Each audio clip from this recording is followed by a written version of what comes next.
Banner Saga. This is another video game I bought in the summer Steam sale. This one for $5. I had heard it was good. I knew it was a genre I liked, being tactical strategy.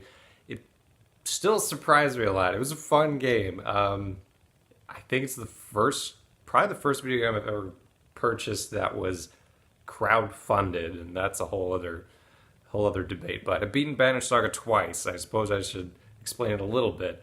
It's a really cool atmospheric game.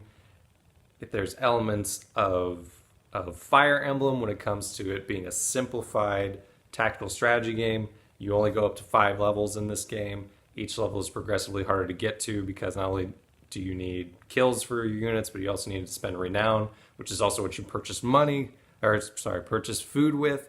It also has aspects of Oregon Trail. You need food in order to allow your caravan to survive, and the size of the caravan will affect the size and happiness of the caravan will affect you in battle. And there's a lot of different things pulled from all over the place. I think there's one point even where you have to ford a river, which is straight out of Oregon Trail, just straight out of it. As you're marching along, well, here's what that feels like.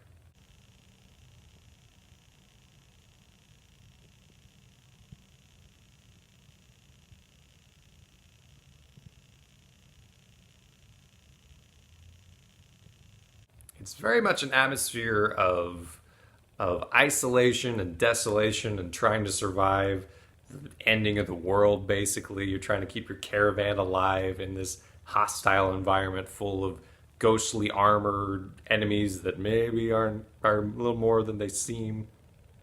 There's a lot of Norse and Viking influences in this, so it's kind of a different atmosphere. You've got your humans and you've got your giants called the Varl, of which I had never seen a female one, that are fantastical, but also not just straight up elves and dwarves and whatever. It's a fun game. It's a pretty addicting game when it comes to its combat. It's kind of short, though. I beat it fairly quickly, and especially the second time around, I beat it very fast.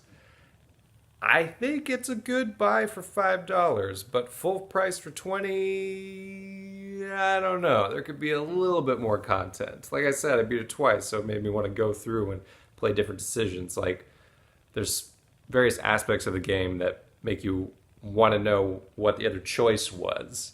Of course, when you beat the game, you learn that the appearance of choice maybe wasn't necessarily the actuality of choice. Like, I could choose to say this or say this, but I'm still going the same direction. It still controls you over the course of one story. It tells that story well, but it would have been cool to see if there were more branching paths. Now, I mentioned that it was like Fire Emblem. It's like Fire Emblem in that it's simplified, but there's also permanent deaths. And there's definitely a couple points where this game was like, oh, by the way, you lost this character. I was like, screw this game. This is stupid. I liked that character. And they're usually not in combat. Like, you can fight combat as much as you want, and you won't really lose random people. But it's the choices in between the combat where you, like, click this one to have your unit survive. Click this one, and it dies. And you're like, it's not really a clear choice. So, unfortunately, you can't necessarily reload saves all that well, so it forces you to deal with those decisions, which is cool and also frustrating at the same time. But overall, if you can get it on Steam Summer Sale, I suggest full price.